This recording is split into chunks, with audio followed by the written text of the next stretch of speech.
Steve and Jill here. Hello. Welcome to the House Academy show, entertaining real estate investment talk. I'm Stephen Jack Vitala. And I'm Jill DeWitt, broadcasting from sunny Southern California. Today, Jill and I talk about how to half your offer price on the phone. By Jill. I have 3 examples I'm going to give you. Before we get into it, though. Oh. Jeez, before I let you answer or finish your sentence. What the heck? You can tell Jill's excited about this because here's what's beautiful. You get to say a little intro thing. I want to say a little intro thing. Oh, you got an intro thing. Yes, I have an intro thing. Go for it. Okay. My thing is, I'm going to tell you how to do it on a very old offer, on a current offer, and on a, last minute I just found out something bad about the property offer. I'm going to listen and learn. Okay. Before we get into it, let's take a question posted by one of our members on the Land Academy, House Academy online community. It's free. Which show is this? I'm sorry. I wish we'd heard. I would love to hear. I'm going to listen and learn a lot. Could you repeat that? Listen and learn. That'd be great. I'm serious. Thank There's you. sometimes in the live event, people ask a question. It happens in the live event all the time, and I start to answer it, and then they stand up and say, no. I was talking to Jill. Oh, thank you. So this is one of those shows. Thank you very much. I appreciate that. Okay. So Ben wrote, I'm starting to get overloaded with my list of don't ever contact me again, people. Not a bad problem to have since I'm getting some acceptance letters back as well. Question. What is the best way to organize my do not contact list? Is this list even worth creating? Yes. What is the most... Really? I have something to say about this. You know, you're not the person who does the data in the mail. Well, I've got some things to say about this anyway. Follow me. What is the most efficient way to overlay this list against future mailers? I do not see a viable way of keeping an ever-growing list like this. Let me know if there was a more simple way of handling this. Thank you. I have an easy solution, but I don't know if you want to get me out of the way first or second. Get me out of the way. Yes. Go ahead. Okay. We rarely hit the same area twice. That's absolutely true. So the fact, I always tell them, I don't care if it's LA County, commercial properties or rural vacant land in Texas somewhere. I always say, oh, no problem. What was the address? Oh, sure. Oh, I will take that off your list. And I feel very confident knowing they're probably never going to get another letter from me. And they always say this too. You've written me 3 times, which I know I haven't, but they think the guy 2 times before them, like in the, 6 months ago and 5 years ago, or if whatever, they think that was me and it wasn't. So again, I tell them I make them feel good. I'm going to do that. But I start, Ben, I have the same intent as you. I start to keep track of them just because I'm trying to make a mental note, of maybe the temperature of the offers. Maybe if we had changed them, we would have got more yeses, but usually we don't care. So I don't keep track of them anymore. But again, I tell them that, and then I feel very safe to say that it's okay. So everything Jill said is absolutely correct. But there is a list. She just doesn't know about it. But if we ever go back again and remail another county, which almost never happens, the only real complaints that ever come up is if somebody owns multiple properties. Let's say they own 10 properties in one county and the other county. So the tech answer is the list is in Excel. So if they say, please take me off the list, and Jill's people or Jill herself, actually, I'm learning now on this show that she doesn't care at all. No, I start the list. The list he's talking about, I started like on the LA County one. Keep it in Excel. But after I got 50, I'm like, I've got the data set that I need. Keep it in Excel. Yeah. Next time you run, if you do go back, which I highly recommend, do go back to another area multiple times in a year. Let's say keep a list in Excel and run there's a function in Excel called VLOOKUP, which eliminates, once you're done with your mailer, you run that list against your current mailer. It's probably going to come up with 10 or 15 exceptions. Good news is you save some money on mail. In the end, should you send them another letter? Maybe. So that's my argument too. Does it really, what's the best use of your time, Ben? If you're not going to hit this area ever again, or you know that I killed it on the 5-acre properties, now I'm going to go hit the 10-acre properties and then the 20-acre properties. That's how you roll. Which is what we love. Which is what we do. Yeah. So then you never have to think about it. Who cares?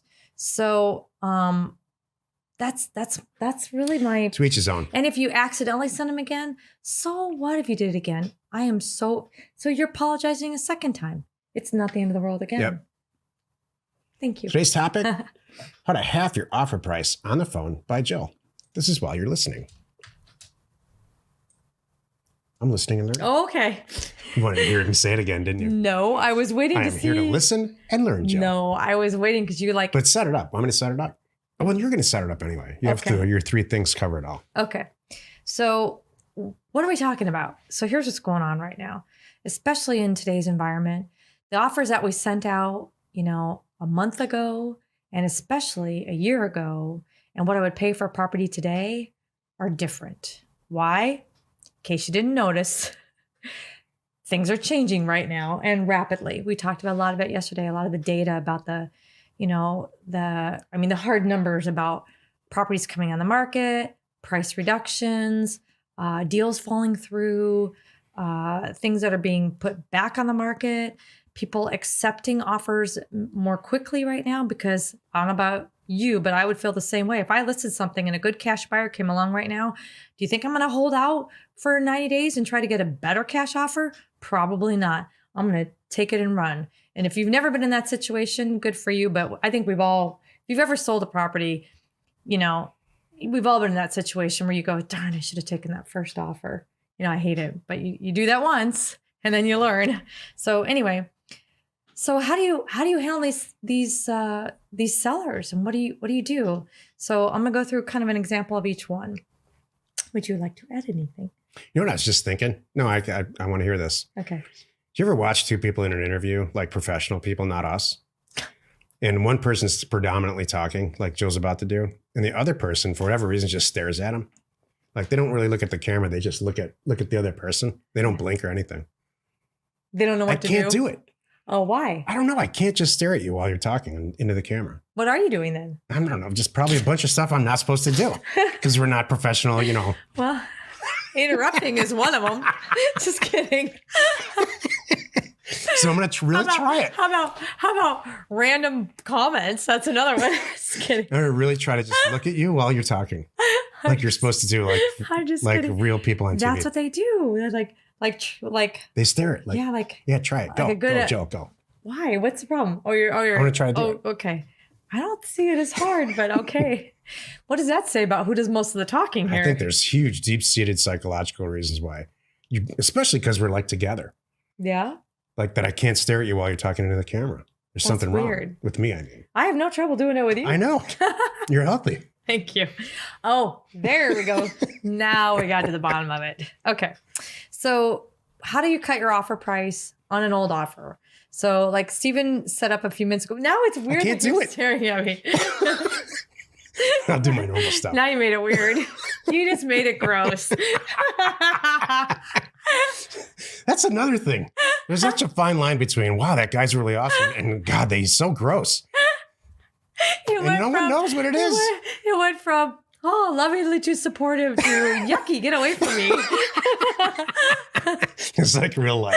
Yeah. All right, I'm going to do my normal stuff. Go ahead. That's great. This is my dance area. This is your dance area, by the way. Okay. So I'm sorry. He keeps interrupting me now because he's And we'll look at you. I'll look at the camera. I'm joking. All right. So guy calls back. I made an offer 2 years ago, $38,000. And I'm looking at it today going, well, first of all, wow, $38,000. And it was probably, I'm sure it was a good offer back sure. then. Let's just say, but now I'm looking at it a lot differently. Now, because I have so much on my plate right now too, because I got a lot of people, these people calling me back now for obvious reasons. This is, this is the house show.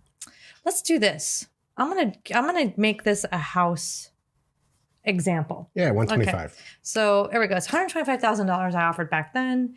Now things aren't moving. Now he thought he had it sold. It was contingent or who was whatever. Anyway, they're calling me back. And first of all, I got to say that it's easy to point out on real estate data online, housing prices are even going down. So if I go look at this offer on Zillow and Trulia and Redfin or Realtor, chances are it's been creeping down a little bit. So the guy kind of knows. The seller, what's so funny? Again, I can't stare at you. Go Oh, ahead. Keep going. The seller kind of knows what's coming. So he's calling back this $125,000 offer. All right, what do I say to the guy? Let's just cut to the chase. Look, that made sense to me back then. And I really appreciate your calling me back. And I absolutely am still interested in your property.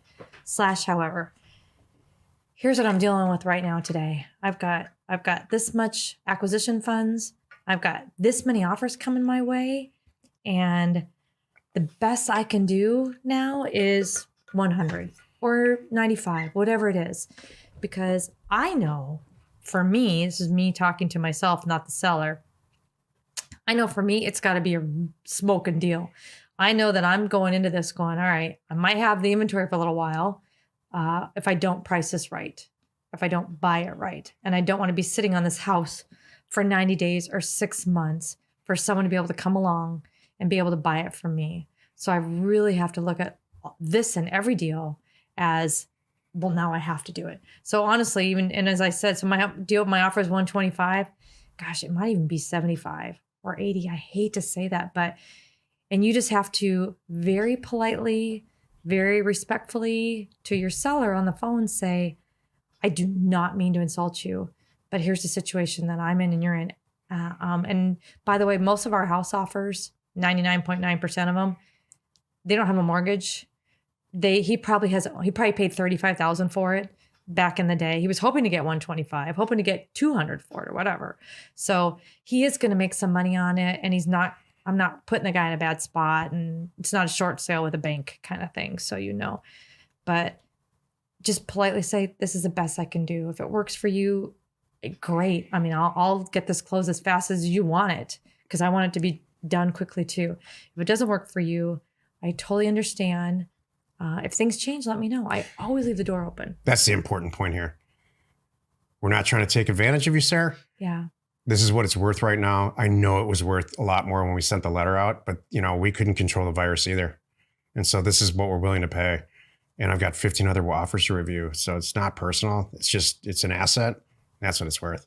And I don't even say that. I won't bring up virus. I won't bring up stuff like that. I won't bring up current. We all know, what's going on. And I don't do it anymore for our group, but I would. Oh, would you? Oh, I wouldn't bring that up. But just like, hey, times are changing. We all know that. There's stuff going on in this world we can't predict. I guess so. Maybe it's the same thing. It doesn't matter. So it's a personal choice. Right. So now I've got a current offer. Maybe I've been talking to the guy. Maybe I've been talking to this guy since January, February, and we had a deal, or he just needed to run it by his wife, and they were trying to figure out when the best time was to, get the last kid in college. They just needed to get through the summer, and then they were going to be set up in their retirement cabin in the fall. So we were just figuring out the details right now, but we had an agreed offer price. That's a tough one, and you better believe they want to hold on to that price that we all agreed on in January. Well, the conversation is still kind of the same. It's kind of like, Mr. Smith, we got to talk. Yeah, I thought this might come. This is what they're thinking too. I still want the house. And they're like, oh, thank God. That's really what's going on in their head too, by the way. If you say, I still want the property, thank God, because I thought we were going to be stuck here forever. Because my wife was really wanting to, and we already put a down payment on this and we can't get out of it. So what you're going to do is we got to, have a, kind of a friend to friend conversation with them. Treat them like you want to be treated. I got to tell you, I can't do that offer anymore. It doesn't work for me now. And I'm sure you can understand that. But here's what I can do. I hope it works for you. I really put some thought into this, and with the situation, this is a number that works for me. And if you want to back out, you got something better, whatever it is, totally get it. That's up to you, but this is what I can do. Do you have any questions? No. Okay. No, I think it's great. Okay. I know I can say this. It works because we buy a lot of property. Right. Joe's approach works. Yeah. The whole point of it is just come out with it. Don't be afraid. Don't be down around the bush. Don't go dark. Don't be a jerk. Just talk to them and don't talk down to anybody. Talk to them in a really nice way that And I don't want to be that guy. That's the thing too. I have no trouble saying that. Look, I don't want to be that guy. I don't try to open escrow. This ties into the last one. I don't try to do these things. My whole game is not, I'm going to get an escrow and the day before closing, because we've had that happen to us and it sucks. And I think it's horrible. And it makes me mad terrible that people do that. So, but if you were in escrow for over 30 days and now you're staring at this going, because this happens too. Crap, what am I going to do? I can't, the numbers don't work now. Shucks. So if nobody has a gun to their head on any of this. Right. It's just what it's worth. They can change their mind too, by the way. That's what I'm saying. You need to be ready for that too, because there's going to be. I would make that very, very, very clear. Yeah. If this price doesn't work for you, I completely understand. I've got 32 more deals that I'm looking at than I did when we started escrow. And I understand. Mm-hmm. This is just, things have changed. Maybe next time you should sign stuff faster. Well, or how about this? Not even that. What if the seller wants to go, like, you know what? We are not moving. This house is paid for. I have just decided we need to stay put. That happens to us all the time. We don't get upset I know about my it. wife wants to upgrade. I know she wants to move here and do all these things, but I told her that we're going to make this, even though we're a family of 6 and we're 1,100 square feet, it's paid for. We're going to make it work. So they could be telling me, Jill, I'm sorry, I got to back out of this deal. And so I need to be ready for that too. And that's fair. And again, leave the door open. I get it. That's okay. I totally understand. And we're good people. I have one thing to add at the end here. We have a great set of boots on the ground. We have multiple sets of boots on the ground. Last year, the BOG that we had in this one area, they were doing such a good job. We decided to give them like negotiation power. And so we did. And they would answer the phone and try to get the deal done and the whole thing. And what I noticed, and we ultimately stopped that program, it didn't work because the person that was answering the phone couldn't say this sentence. Does this price work for you, sir? They were just not comfortable with talking about the money. They would talk for a half hour with the person and avoid both of them, both the seller and the BOG would effectively, for whatever reason, avoid saying, we're going to pay $122,000 for your house. It's like what it says on the sheet. Does that work? Instead, it was all about grandchildren and all kinds of stuff. And so there's some people, for whatever reason, who cares why, don't want to talk about the price. And you're going to waste a lot of time and a lot of hours, and a lot of frustration will result because you just can't say, this is the price we're willing to pay. That's a fair comment. Yeah, just don't waste anybody's time with this too. If it's going to happen, call them up, be upfront, stand up. This is what it is. I need to get this out real quick. Thank you. Happy you could join us today. Every Tuesday and Thursday, you can find us right here on the House Academy Show. Mondays, Wednesdays, and Fridays, we are on the Land Academy Show. Tomorrow, the episode on the Land Academy Show is called Why Land Academy Members Don't Give Up. You are not alone in your real estate ambition. Is a virus going to stop Land Academy member? No. Here's why. Because they've been through it all before anyway. Their job loss didn't stop them. The fact that they sent out a failed mailer at one time doesn't stop them. Nothing stops a good Land Academy member. Nothing stops us. This is no different.